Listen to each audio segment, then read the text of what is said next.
The end of the world is not a tragedy to be mourned, but a chaotic reset button that strips away the performative layers of civilization, revealing that true survival depends less on combat stats and more on the radical preservation of empathy in a system designed to erase it.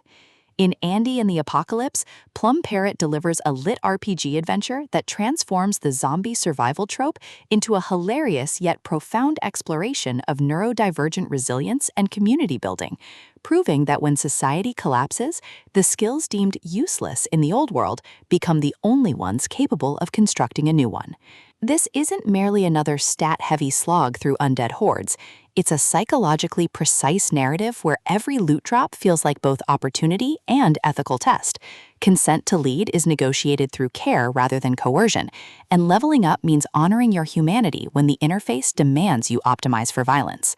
From the first deadpan narration, listeners are immersed in a landscape where absurdity is armor, and kindness is the ultimate meta-strategy.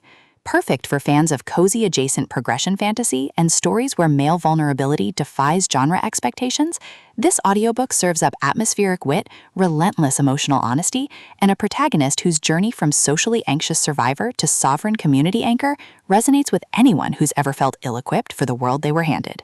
When socially awkward office worker Andy finds himself trapped in a convenience store as reality glitches into a game-like apocalypse, he expects to be cannon fodder, not to discover his useless support class abilities, and encyclopedic knowledge of snack foods are exactly what's needed to keep a ragtag group alive, and the system's ruthless optimization metrics clash violently with his innate refusal to treat people as resources. But as Andy navigates zombie waves and fractured group dynamics, he realizes this survival run isn't about domination, it's about accommodation. Parrot masterfully avoids reducing Andy to bumbling comic relief or the system to mere antagonist. Instead, they craft a narrative where game mechanics become therapeutic framework, where consent is renegotiated through collective decision-making rather than assumed hierarchy, and where liberation requires seeing the apocalypse as a chance to build the world he always needed. The audiobook narration amplifies this emotional precision, capturing Andy's frantic internal monologues softening into genuine clarity, while secondary voices shift subtly between predatory ambition and hidden solidarity, making every supply run feel like both test and testimony. You don't just hear him survive, you feel the seismic shift of a man learning that some quests can only be completed when you stop playing by the rules that broke you. What elevates Andy and the Apocalypse beyond typical LitRPG fare is its nuanced portrayal of neurodivergence as adaptive advantage rather than narrative obstacle.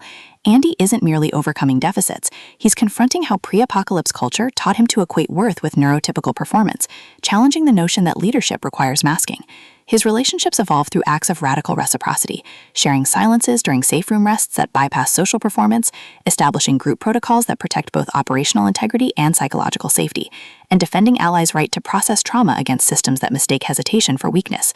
Supporting characters add vital texture, fellow survivors whose strategies encode unprocessed grief, NPCs whose scripted behaviors reflect institutional precarity, even the convenience store itself, rendered as living archive whose fluorescent hum absorbs decades of unspoken longing.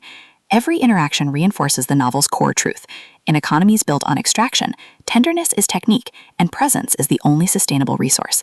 Even the LitRPG mechanics serve thematic depth, with inventory management mirroring emotional bandwidth, and skill trees becoming metaphors for earned autonomy. For audiobook listeners, this production is an immersive sensory descent into chaotic comfort.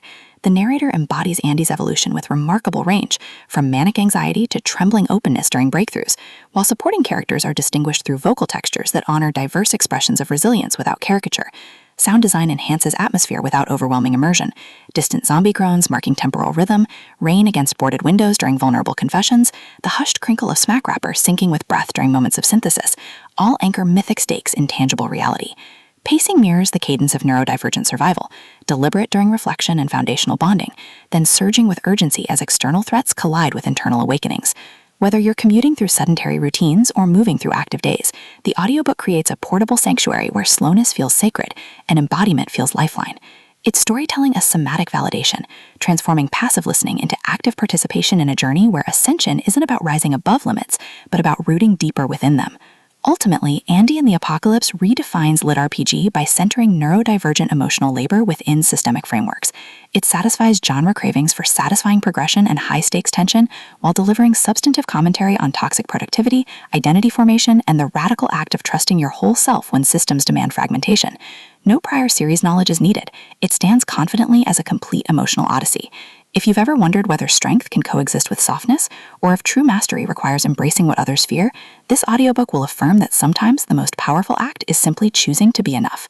Press play, grab a snack, and prepare to believe that even in landscapes shaped by collapse, hearts still find ways to focus.